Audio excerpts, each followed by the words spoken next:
Okay, we have seen how a class code block is, we have seen how an empty code block is, we have seen the static code blocks, we have seen the instance code blocks, and now let us see what are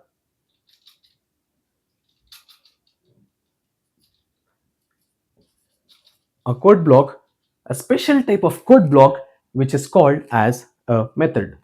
What is a method? If you remember, I mentioned that a class possesses special behaviors or just behaviors. What is this behavior? Well, if we had a class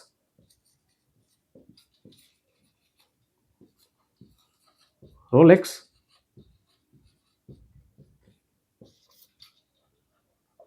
if we had a class Rolex with color, with size and material, this was the model of our Rolex watch. Okay, these were the properties of our Rolex watch. This is overall a code block, a class based code block. Okay, fine.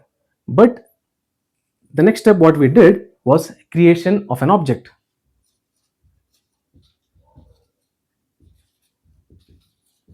We create an object out of it. Okay, we created an object, but now it's the time to set the values, to have the data being set within this class and modified or manipulated based on whatever you are thinking about. For example, we created an object. Now we have the Rolex watch object.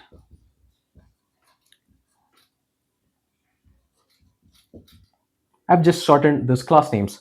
So we have this particular color. We have to set the color, right? So what if we had a something called, for example, set color, which will take a color, for example, red, and save it for that object. Now we have set the color, but how do we actually do it? Because when you do this, the compiler will throw an error right away. Why? Because this doesn't exist. So what do we do in this class? We will create a method. How do we do it? We do it like this. Let me show you clearly. So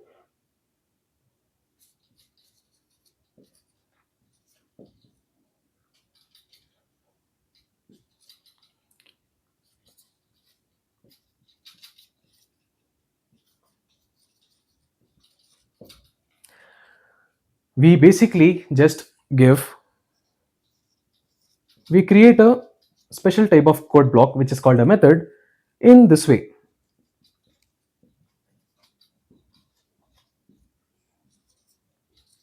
This is looking like a structure of the class, but instead what it has is a special type of thing here, and it has a different thing which is expecting something color here. Okay, this code block will basically set this class's color in here. Well, how do we do it? The incoming color, which is this red, will be set to, so this red will be set inside this particular property. This is how fields are instantiated. This property in Java terms is called a field. Every property here is called a field. These are called as instance fields. We have static fields as well, but that will cover in the later time. So what will happen when we do this? As you can see, when we created this object and we set the color, this is basically a method which takes something and does something. A method is basically a code block which manipulates or changes the existing class's data, or it sets or initializes the existing class's data or an object. So this is a method for you. These method code blocks can be of the two types which we discussed earlier. This can be static or this can be instance based. Well, okay. What happens when we create a static method?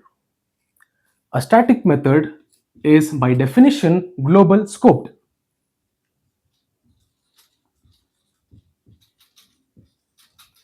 An instance based method is basically object or instance scoped.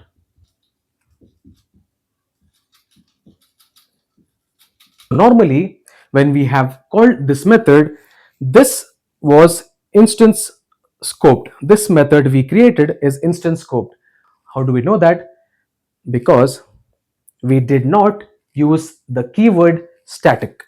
If we had used the keyword static in the method's signature, that would have been the static method. Since we have not used the static signature, the static keyword in the signature of this method is by default instance based. So, what do you mean by instance based? This method can be called only if you have created an object.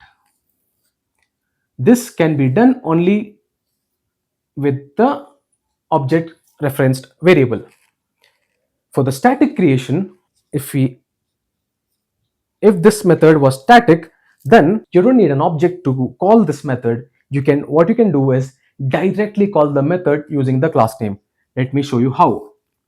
This Rolex watch is our class name, right? So we call this method by directly using the class name. If we just do this, we have this is capital RW, which is the class name over here. But this is containing a compilation error. Why? Because we are using a static method to initialize an instance variable, which will not work in Java world. We will discuss this in the later videos. Until then, keep practicing, keep on experimenting. See you in the next video.